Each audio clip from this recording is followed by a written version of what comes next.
यहाँ पर क्या है कि आदम को किससे बनाया था? मिट्टी से। यदि हम गेहूं को, मैंने पहले ही प्रचार किया था, यदि हम गेहूं को या किसी बीज को हम क्या मिट्टी में बोएंगे तो वो फल लेके आएगी, हाँ या ना? वैसे हमारा शरीर है, ये शरीर क्या है? मिट्टी। जब हम कुछ अपने लिए बोते हैं या हम कुछ करते हैं, वो हमारे लिए फल लेके आती है, या बुरा सही या गलत सही। ये मिट्टी, ये शरीर क्या है? मिट्टी है। तो परमेश्वर ने बोला फूलो फलो। तो परमेश्वर ने अब यहाँ पर पता है परमेश्वर ने एक चीज बोली, तो फूलो फलो, इंक्रीज करो अपने आप को। मैं एक गवाही सुन रहा था कल की कि अपनी जवानी को दूसरों के आगे तुच्छ मत बनाओ, या अपना जो क्या बोलते हैं कि जब जवानी में होते हो अपनी चाल को सही रखो। एक हस्बैंड और वाइफ की शादी हुई, स्टार्टिंग में शादी हुई, स्टार्टिंग में लड़ाई दंगे स्टार्ट हो गए। सुनो, लड़ाई दंगे स्टार्ट हो गए, लड़ाई क्या कहते हैं मैरिज लाइफ में। और मैरिज लाइफ में हमारा पता चल रहा है कि हम मर्द थोड़ा सा वैसा कि मर्द हार्ड वर्ड होता है, सालों को मार देता है, कुछ कर देता है, तो हमें तो यही बताते हैं कि मर्द कुछ करता है। लेकिन हमें जो पीछे जो बैकग्राउंड था, स्त्री ने क्या करा, और सुनना इस बात को, स्त्री ने उनके माँ बाप को भी तंग किया, उसको भी तंग किया, और उसने क्या बोलते हैं सारी जो जवानी में जो करनी थी, जो गलत काम करने थे एक औरत को, वो सारे करे। एंड में क्या ध्यान रखना, जो बोया था ना उन्होंने, वो सारे बोए गलत काम। एंड में पता क्या करा, वो पलटी उनके बच्चों पे पड़ी। ये क्या शरीर क्या है? ये बीज क्या है? जवान। जो भी हम बोते हैं इस मिट्टी में, इस शरीर में, देखो परमेश्वर ने किसी को एज ना पर्टिकुलर रखी कि तू 90 साल जिएगा या 100 साल जिएगा। परमेश्वर ने ऐसा कभी नहीं रखी, ये ध्यान रखना। यदि 120 साल ही एक इंसान की होती तो इंसान हमेशा मौज करता, एंजॉय लेता और गलत काम करता। परमेश्वर को ना पुकारता, उसको पता थी कि 20 साल है तो मैं जिंदगी जीऊंगा। परमेश्वर ने क्या बोला है कि तेरे चाल चलन पे तेरी आयु बढ़ेगी, कि तू मसीह में कितना ही। परमेश्वर धन्यवाद दो जो तुम्हारा मसीह में चाल चलन कैसा है, उसके अकॉर्डिंग आपकी लाइफ बढ़ेगी। जो शरीर है, जो क्या कहते हैं, परमेश्वर ने अथॉरिटी दी किसकी? फूलो फलो। तुम्हारे वर्ड कैसे हैं आपके शरीर के लिए, आप दूसरों के लिए तुम्हारे वर्ड कैसे हैं, इसका धन्यवाद करो। क्योंकि परमेश्वर ने पहले ही बोला आपसे कि आप आशीषित हो, लेकिन उस आशीष को लेने के लिए आपको भी मेहनत करनी पड़ेगी। आमीन।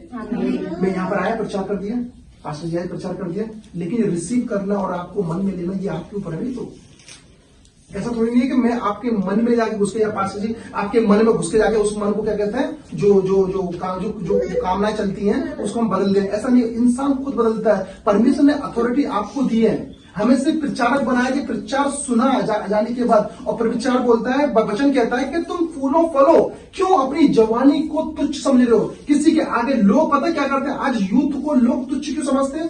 क्योंकि परमेश्वर का वचन उनके जीवन में नहीं है और परमेश्वर के आगे वो फॉलो नहीं करते, इसलिए वो तुच्छ समझे जाते हैं। स्मरण रख कि अपनी जवानी में परमेश्वर को स्मरण रख, क्योंकि तू गलत काम कर रहा है, परमेश्वर जानता सब चीजें। स्त्री ने जो चाहा वो करा, उनकी वाइफ ने जो चाहा वो करा।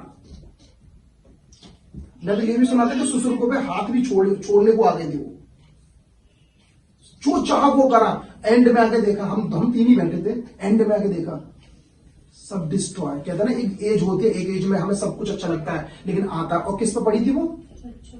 बच्चों पर पड़ी, माँ बाप का रोल। और दूसरी, अभी हम एक तोफ के यहाँ पर गए थे, मैं एज ए प्रैक्टिकली मैं आपको धन्यवाद बताना चाहता हूँ, प्रैक्टिकली जो हुआ है साथ में।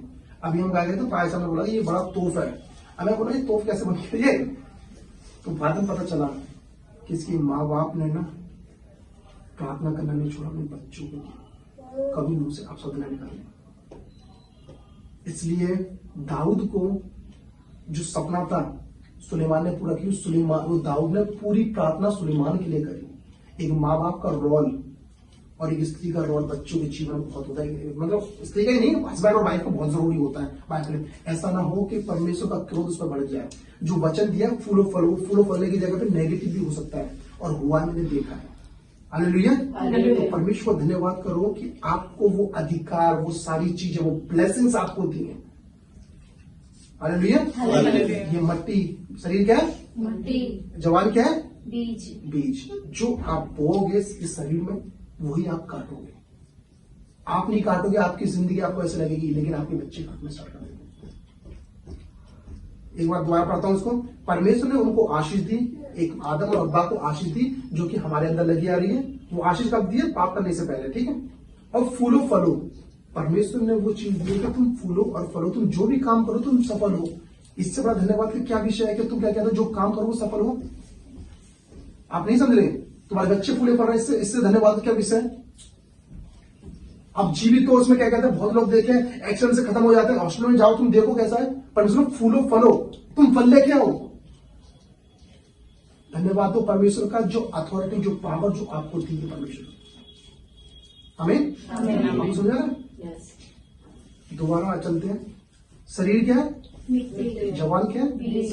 बीज। जो शरीर के लिए बोया जाएगा वो कैसा फल लेके आएगा, ये आपने या आपके बच्चे देखेंगे। क्या आप अच्छा बोल रहे हो, शायद परमेश्वर आपकी 7 पीढ़ियों को ब्लेस करेगा। ये धन्यवाद का विषय बहुत बड़ा। आप समझो परमेश्वर वचन क्या कह रहा है। वचन दोबारा पढ़ता हूं मैं। परमेश्वर ने उनको आशीष दी और उनसे कहा फूलो और फलो। आपको परमेश्वर ने आशीष देने के लिए बुलाया है, आपको हार्डवर्क करने के लिए बुलाया है, ना कि आपको सफर करने के लिए बुलाया।